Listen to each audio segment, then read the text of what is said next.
Hello and welcome to Ask the Expert. From medical questions to questions about surgery or just debunking myths, there are numerous medical questions we've set out to answer for you. For the past several years, 7 News, in partnership with Bon Secours St. has been getting answers to your questions. From the simple questions like how to get better sleep to the more complicated ones concerning cancer and screenings. This is 7 News' Ask the Expert. Let's take a look. Kidney stones affect nearly 1 in 11 people in the United States, according to the American Urological Association. Dr. Philip Fontenot, a urologist, says kidney stones are basically mineral and salt deposits that form in the kidney. And they kind of collect together and form these hard stones, essentially, that people have to unfortunately pass. Passing one, he says, isn't always quick. It can vary depending on the stone type, the size of the stone. Sometimes it can be a matter of hours to days. Sometimes it can be weeks. And it's not always painless. In some cases, medical intervention is required for a stone that won't pass. I would say if you're having severe pain, definitely if you're having a fever, nausea, vomiting, or cannot go to the restroom, then you need to seek medical attention, either in the ER or with a urologist or your primary care doctor. With kidney stones, Dr. Fontenot says there are often warning signs. So certainly if you started having an ache or pain in the flank area, kind of back here, that can be an early sign of a kidney stone. Blood in the urine, those can be signs of kidney stones as well. If the stone is small enough, your doctor may be able to prescribe a medicine to make it easier to pass. And if you are hoping to prevent kidney stones altogether, Dr. Fontenot says drinking more water is a good place to start. The biggest cause of kidney stones that we see is dehydration, just simple not drinking enough fluids. Also, take a look at your diet and make changes there. A high sodium diet can lead to kidney stone formation. A diet very high in animal protein, so a very meat-heavy diet, can lead to kidney stone formation. For this week's Ask the Expert, I'm Taylor Murray. It's part of the structure and support of our bodies. Doctors say the spine impacts how we sit, stand, walk, and bend, which is why proper health is vital. It can be kind of an intimidating topic, an intimidating part of the body for patients to come in. Dr. Ben Ramsey is an orthopedic surgeon at Bon Secours who helps patients with spine issues. The nice thing about spine is it kind of covers all gambits. There's sports, there's trauma, there's infection, there's deformity, there's degenerative conditions. I would say the majority of what we treat is degenerative conditions of the spine. There are a variety of causes and conditions that impact the spine. Doctors say the impact is more common than most realize. Hip replacements, knee replacements, or shoulder replacements are very popular these days with an aging population, but the same arthritis that is present in those joints is also present in the back. As far as when to see a doctor, that varies. Health experts say any pain in your neck or back is a sign to seek medical attention. The more indicated reasons to see us are any pain that radiates from your neck or your back into one of your extremities, whether it be your arms or your legs. Also, any issues with balance or coordination, walking, doing fine motor tasks like buttoning buttons or handwriting. Those can all be potential signs of problems in the spine.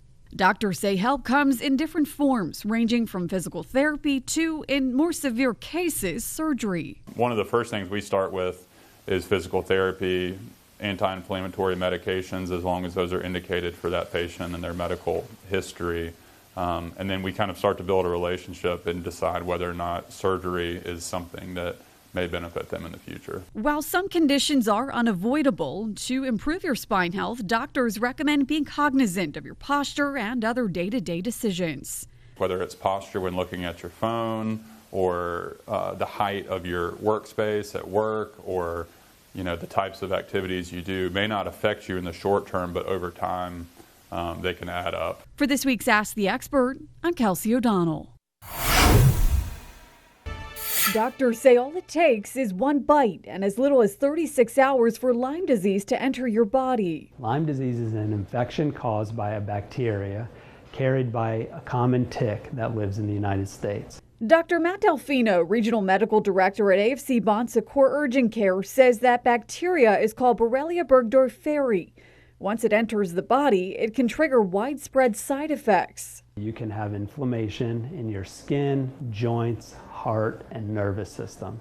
And that inflammation can lead to discomfort, rashes, irregular heartbeats, and even memory loss or fatigue. The signs of Lyme disease can be subtle, like a fever or aching joints, but one of the biggest red flags is a bullseye-shaped rash. If you see a target-shaped rash on your body and you're feeling fatigue, joint aches, flu-like symptoms, then you would want to see a doctor. The disease is more common than most think. The Centers for Disease Control estimates nearly 500,000 Americans are treated each year. Lyme disease is a serious infection that really should be treated promptly when it's diagnosed or even suspected to be the cause of your symptoms. Doctors say typical treatment includes antibiotics, and if it's caught early, most people recover completely without any long-term effects. However, if Lyme is left untreated, medical professionals say it can cause chronic joint pain and neurological damage. There is a chance of long-term consequences, meaning inflammation in the joints, the heart, and the brain that can cause problems and will require treatment down the line if it's not dealt with early on. The bottom line, it's preventable. Doctors recommend checking for ticks after outdoor activities. Don't ignore unusual symptoms. And if you are concerned, get checked. If you do contract the disease, health experts recommend boosting your body's defense system through simple, healthy habits. Make sure that you're getting enough sleep, you're eating a healthy, well-balanced diet, exercising regularly so that your immune system is functioning as well as it can be, in combination with taking an antibiotic to kill the bacteria. For this week's Ask the Expert, I'm Kelsey O'Donnell. Remember, you can find all of these stories on our website, WSPA.com. Just click on the Ask the Expert section. Right now, we're going to take a quick break and return with answers to more of your medical questions. We want to continue now with a look at doctors and health experts answering your questions. This is 7 News Ask the Expert in partnership with Bon Secours St. Francis.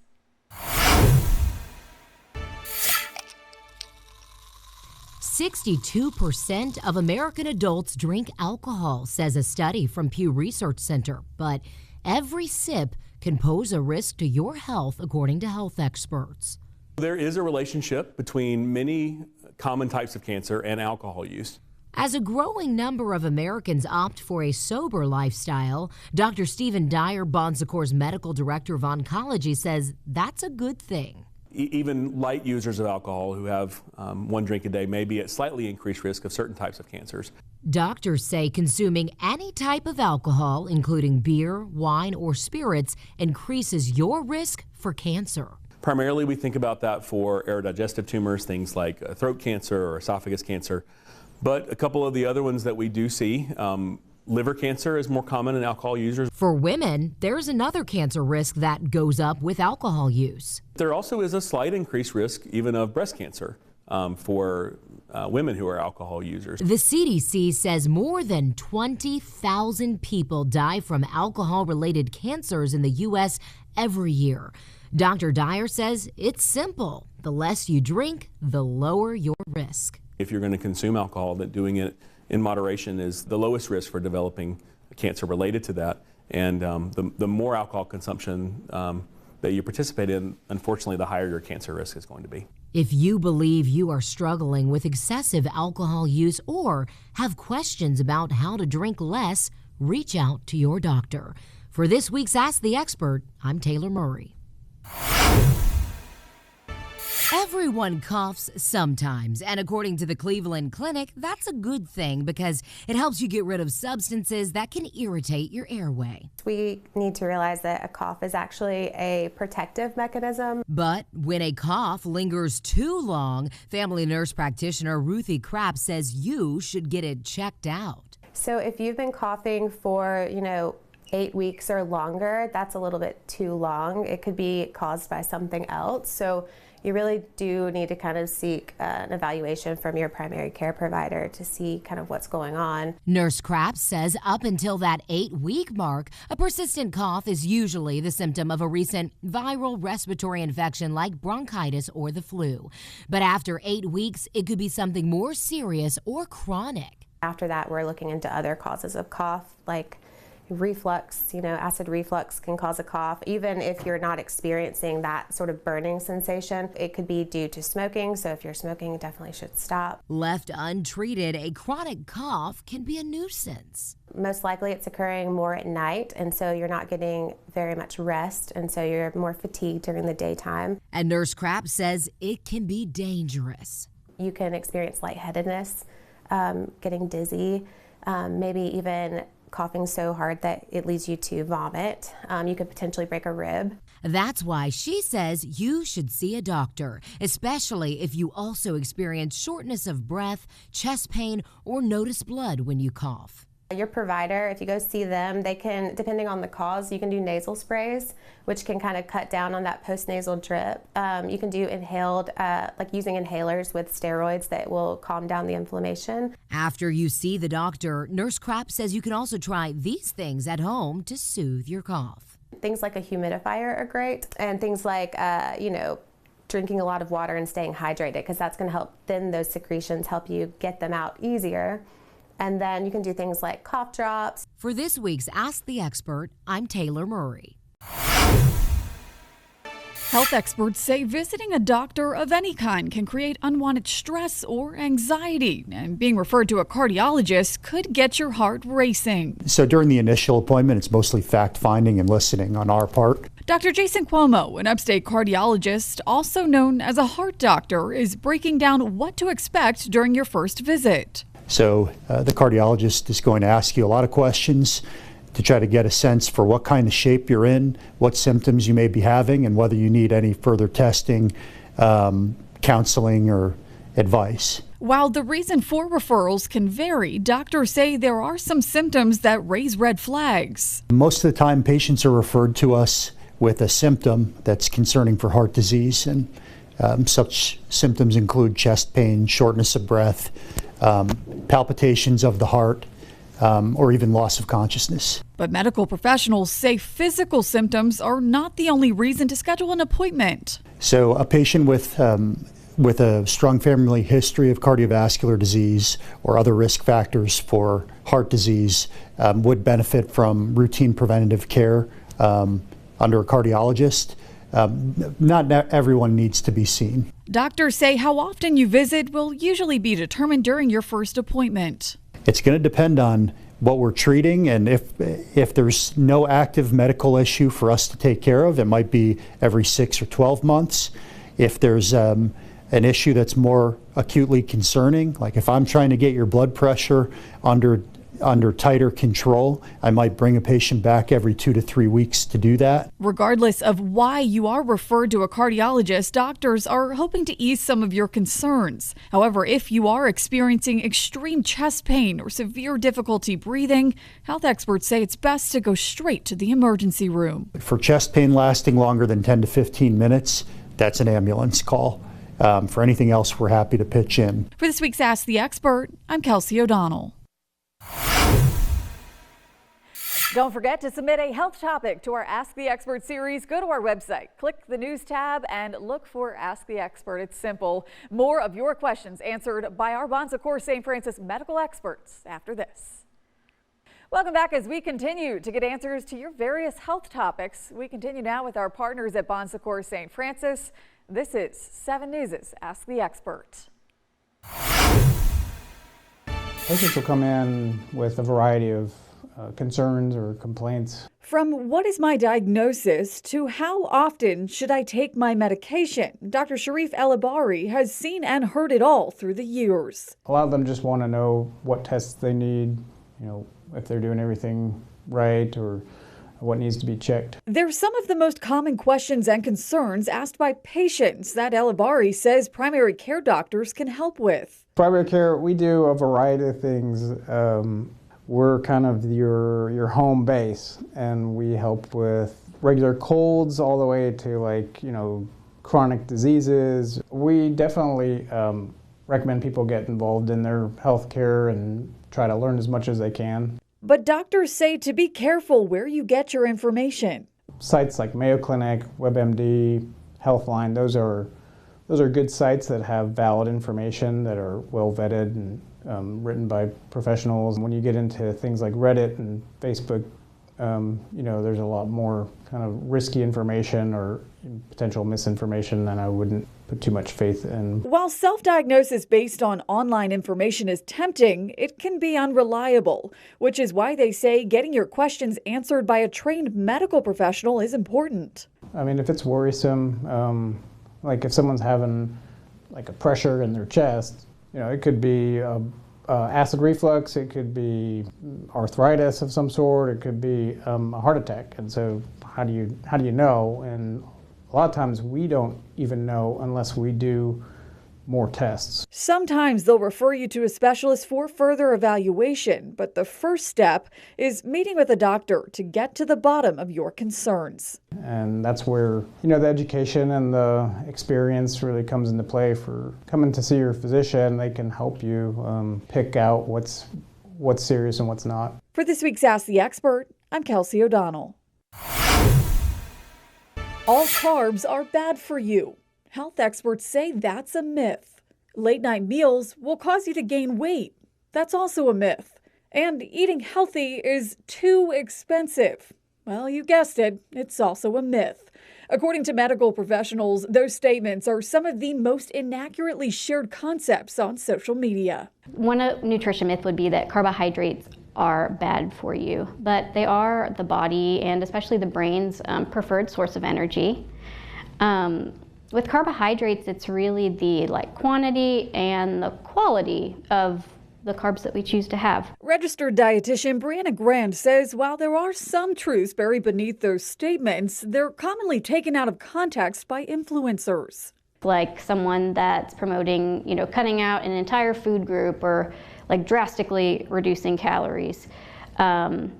Some of those things can produce that short-term, quick fix that we're looking for, but it is usually not sustainable long-term and can even potentially be harmful. Health experts say that also includes being wary of what people are trying to sell you. Whether it's a supplement or, a service, a product, not to say that it's necessarily a bad thing or that everything they're saying is false, but, it's important to just be aware of those biases that they may have.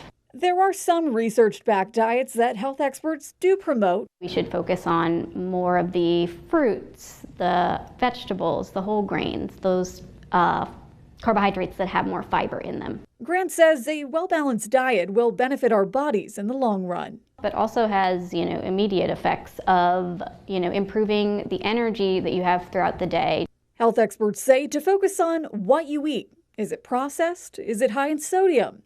If so, you may want to think twice. It is one of those factors that we can control, right? Unlike other factors like genetics or age, we have no impact over that. But our diet, we can make healthier choices. For this week's Ask the Expert, I'm Kelsey O'Donnell. From mood changes to hot flashes, doctors say menopause is a normal sign of women aging. Menopause is a time in life, usually around age 45 to 50, that all women experience when they have hormonal changes that make it so that they're unable to bear children at that point. Upstate cardiology physician assistant Kelly Valetti says during menopause, women produce less estrogen, which is what researchers are connecting to cardiovascular disease. Here's why. The hormonal changes at menopause change how your body stores and utilizes fat, so that you tend to gain weight mostly with abdominal fat. You get some belly fat. And that is what increases your risk for cardiovascular disease. Doctors say those changes have an impact on women's overall health. because the more weight you gain, the more issues people tend to have with their arteries, blood vessels, and other implications that impact how the heart operates. The main thing that women need to do as they go through menopause to minimize the symptoms that they experience and to decrease their cardiovascular risk are to know their blood pressure, their cholesterol numbers, and their blood sugar. The sooner you have that information, the more you can stratify your risk and start treatment. To help with that, health experts recommend following a nutritious diet and prioritizing exercise. Small changes are going to really help with your decrease your cardiovascular risk. So if you normally eat 2 double cheeseburgers, if you can eat 1 and eat a little more vegetables with it, you have to know what is a reasonable goal for you.